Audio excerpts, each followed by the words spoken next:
Entre les annonces médiatiques prononcées sur un ton martial du Premier ministre Ousmane Sonko et les actes qui viennent d'être posés par le ministre de la Justice qui a saisi l'Assemblée nationale pour la levée de l'immunité parlementaire de Farba Ngom, député de l'ex-mouvance présidentielle, personnage emblématique qui se réclame griot du président Macky Sall, il y a bel et bien la mise en branle d'une machine judiciaire par l'État.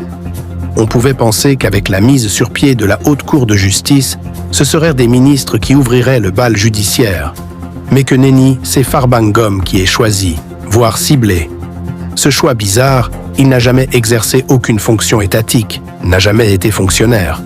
Mais il a été celui qui avait promis d'humilier Pastef dans son fief électoral de Matam lors des dernières législatives et qui a tenu son pari. Un des rares responsables politiques de l'ex-pouvoir qui a survécu à la Bérésina, consacrant une victoire éclatante d'Ousmane Sonko, dont le parti s'est adjugé 130 et un siège sur 165. C'est dire que la levée de l'immunité parlementaire de Ngom sera une formalité pour qu'il puisse être traduit en justice dans une affaire de blanchiment de capitaux et escroquerie portant sur les deniers publics, mise en exergue dans un rapport de la CENTIF, cellule nationale de traitement des informations financières. Cet emballement de cette affaire, médiatisée à souhait, avec des rebondissements qui font les choux gras de la presse, pose problème.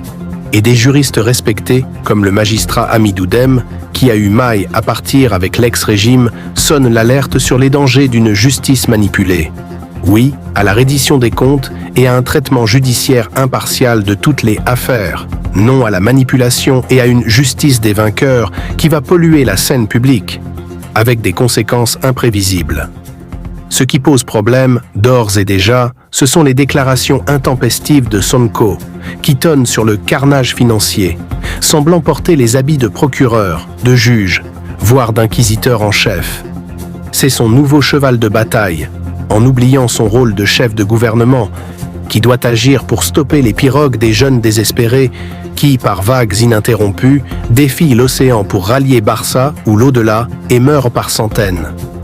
Qui doit trouver des emplois à ces naufragés, des promesses irrationnelles des opposants qui allaient résoudre tous les problèmes en balayant le régime de Macky Sall, et qui provoque de graves tensions parmi les militants frustrés de certaines nominations et qui s'attaquent ouvertement à l'exécutif, avec des mots crus.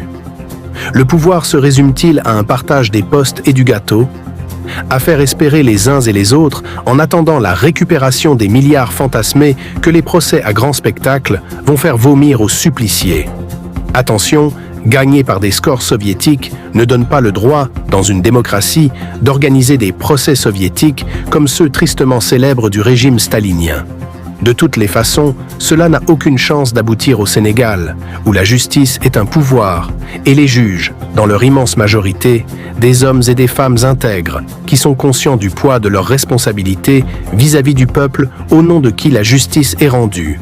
Manipuler l'opinion publique, cependant, est devenu facile grâce aux réseaux sociaux et à la tendance populaire, sous tous les cieux, de se délecter de l'humiliation passagère des anciens tenants du pouvoir diabolisé. Le nouveau pouvoir est bien placé pour savoir que, sans des magistrats incorruptibles, son avènement aurait été impossible.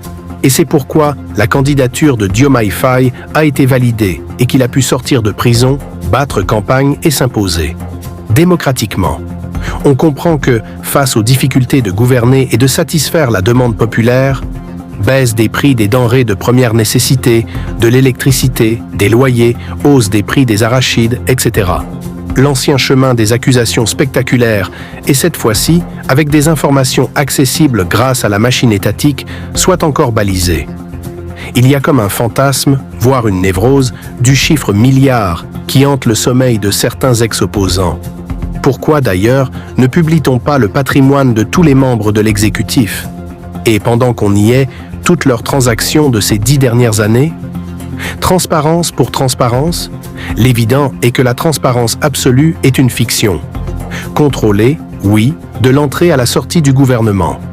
Pour le reste, la justice ordinaire fera son travail, si nécessaire.